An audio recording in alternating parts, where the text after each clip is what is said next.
नमस्कार, मी स्पर्धक अथर्व विवेक पाध्ये.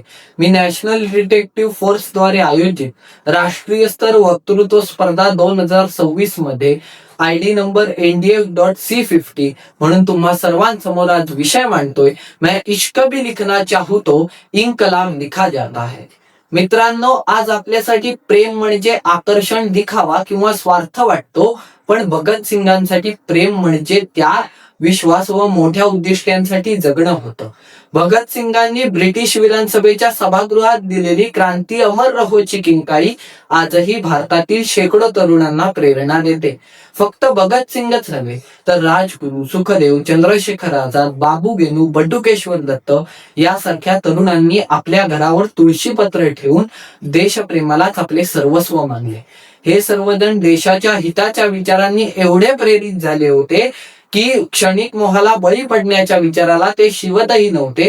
म्हणूनच तर काय, भगतसिंगांच्या विचारातून प्रत्येक क्रांतिकारक असंच म्हणत असेल की मी प्रेम लिहायला गेलो तरी सुद्धा माझ्याकडून क्रांतीच लिहिली जाते. मित्रांनो, आजचं तरुण मन हे अतिशय वेगवान आहे, पण कधी कधी ते दिशाहीनही होतं, दिखाव्यामध्ये हरवतं, छोट्या छोट्या गोष्टींनी तुटतं. पण एक काळ असा होता की तरुण मन तुटत नव्हतं, ते लढत होतं. तेही एका गोष्टीवर प्रेम करत होतं, कोणा व्यक्तीवर नाही, कोणा वस्तूवर नाही, ते प्रेम करत होतं आपल्या देशावर. दिनांक 13 एप्रिल 1919 भारतातील पंजाब प्रांतातील अमृतसर मधील एका बागेमध्ये एक ब्रिटिश विरोधी सभा झाली होती. तिथला ब्रिटिश अधिकारी ड्वायरला याचा सुगावा लागतात. त्याने प्रचंड गर्दीने भरलेल्या त्या बागेवर गोळीबार सुरू केला. 400 पेक्षा जास्त लोक मृत पावले. आणि याच जालियनवाला बाग हत्याकांडामुळे एका तरुणाच्या मनामध्ये आग पेटली. 12 वर्षाचा तो मुलगा शाळेतून 12 मैल चालत त्या बागेमध्ये येऊन दाखल झाला आणि त्या तरुणाचं नाव म्हणजे शहीद आझम भगतसिंग. मित्रांनो, कधी कधी आपल्या आयुष्यामध्ये अशा काही घटना घडतात की त्या आपल्या आयुष्याला पूर्णपणे कलाटणी देतात, आपल्या विचारांना आणि निर्णयाला बदलायला भाग पडतात. आणि जालियनवाला बाग हत्याकांडानंतर भगतसिंगांच्या विचारांना सुद्धा कलाटणी मिळाली आणि मनात पेटली ती इन्कलाबची मशाल. इन्कलाब म्हणजे क्रांती. पूर्वी क्रांती म्हणजे भारत देशाला स्वातंत्र्य मिळवून देणं होतं.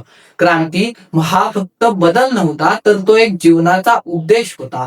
आज क्रांती या शब्दाचा अर्थ हा जरासा बदललेला आपल्याला दिसतो.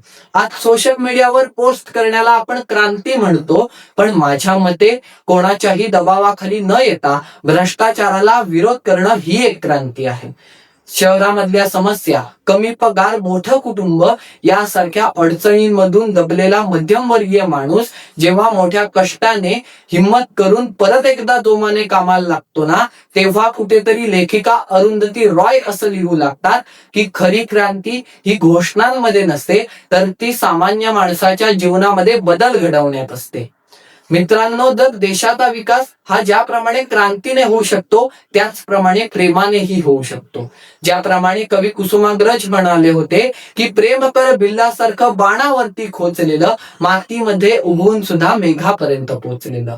तसं प्रेम क्रांतिकारकांनी आपल्या कृतीवर केलं, शास्त्रज्ञांनी आपल्या कामावर केलं. मग इथला नागरिक हा असं प्रेम जेव्हा आपल्या कर्तव्यावर करेल ना, त्यातूनच एक क्रांती जन्माला येईल आणि ती क्रांती भारताला एक महासत्ताधारी देश बनवेल, यात काहीच शंका नाही.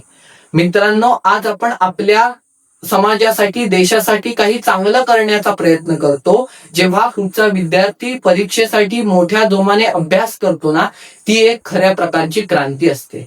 जर तुम्हाला प्रेमावर लिहायचं असेल तर त्या प्रेमाला फक्त शब्दांमध्ये गुंतवून ठेवू नका, कारण डायरीत लिहिलेलं प्रेम लोक वाचतात, पण कृतीमध्ये दिसलेलं प्रेम हे इतिहास घडवतं.